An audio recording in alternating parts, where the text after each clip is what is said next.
Okay, so when thinking about the chart, I really want to push this idea of thinking of your chart as a whole chart and not just your sun sign, not just your rising sign, not just your big three. Really thinking of your chart as a whole chart.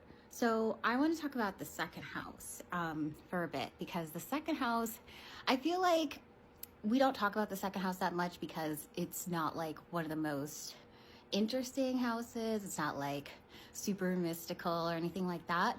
But the second house, because it's about your material possessions, but also your values and your self-esteem and your like how you see yourself, what you care about, like all the things that you like really have your values in. That is all related, like that and money, your material resources and things, it's all connected. Because if you think about like the eighth house is opposite from the second house. The eighth house is about death and rebirth and transformation and our conscious vices, kind of like where we know we kind of need to make some changes. It's also about intimacy with ourselves and other people's finances. So every time we go into the eighth house and we confront ourselves, our own shadows, because a lot of our shadows parallel what's in the second house, our values, our beliefs, our self-esteem, the things we believe about ourselves.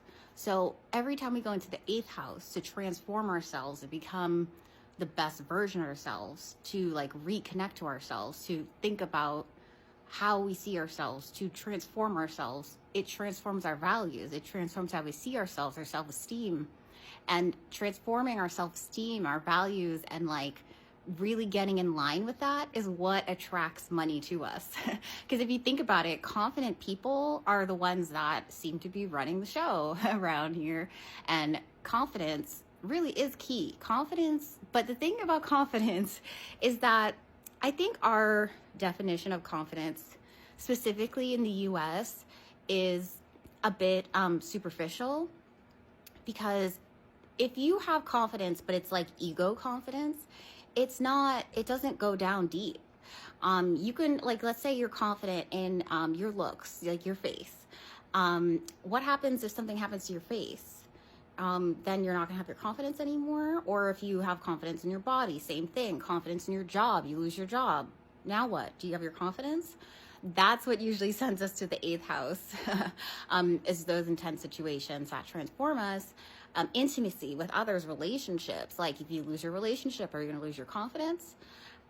So the connection between the eighth house and the second house and our values and attracting abundance to us, it's all very intertwined. And even if you don't have placements in these houses, we all have these houses. We all have transits going on constantly. All the planets are constantly moving. It affects our charts, all these things. So I just want to put that focus on our whole charts, Because for me personally, there are parts of my charts parts of my chart I like to kind of not focus on as much as others. But those are really the extra important places to focus, are the ones you really don't want to focus on. So just kind of wanted to touch on that.